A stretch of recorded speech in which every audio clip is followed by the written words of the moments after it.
এটা আমরা সকলে জানার দরকার আছে না নাই?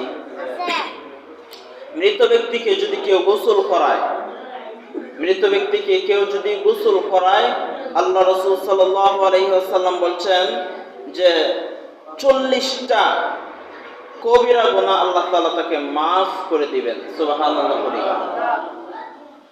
কয়টা কবিরা গুনাহ?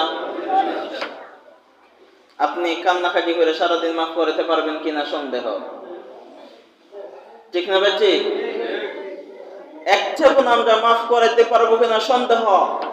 কিন্তু একজন মৃত ব্যক্তিকে যদি কেউ গোসল করিয়ে দেয়, আল্লাহ রাসূল সাল্লাল্লাহু আলাইহি ওয়াসাল্লাম কত সুন্দরভাবে বলেছেন, তাকে আল্লাহ তাআলা 40টা কবিরা গুনাহ থেকে আল্লাহ তাআলা মুক্ত করে দিবেন, মাফ করে দিবেন। সুবহানাল্লাহ পড়ি।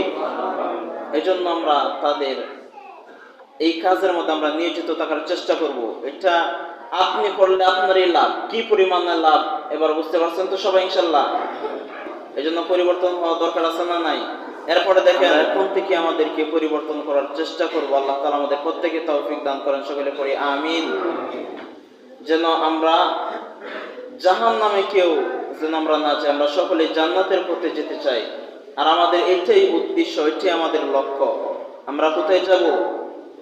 একমাত্র জান্নাত আমাদের উদ্দেশ্য, আমাদের লক্ষ্য একমাত্র জান্নাত। আর কোনো কিছু আমাদের উদ্দেশ্য না, কোনো কিছু আমাদের লক্ষ্য না। আমরা যদি জান্নাত একমাত্র উদ্দেশ্য করে আমরা চলি, তাহলে দেখবেন আপনার দুনিয়াবি কাজ থেকে আপনি এমনি অটোমেটিক আপনি ফিরে আসতে পারবেন। আর আল্লাহ তাআলার তাওহীদ, একত্ববাদ, আল্লাহ তাআলার সেই কালিমাকে আমি নিজেও ভালোভাবে শক্ত করে লালন করব, যেন আমি আল্লাহর স্থানের মধ্যে আমি অন্য কাউকে স্থান দিব না, কোনো শিরকি গুনাহের সাথে আমরা লিপ্ত হব না।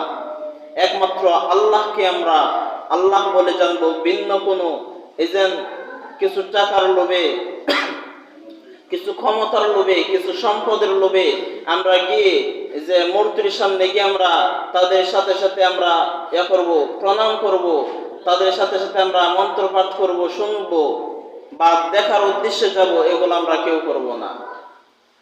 রাজি আছি ইনশাআল্লাহ। আল্লাহ তাআলা আমাদের প্রত্যেককে তৌফিক দান করেন, সকলে পড়ি আমিন।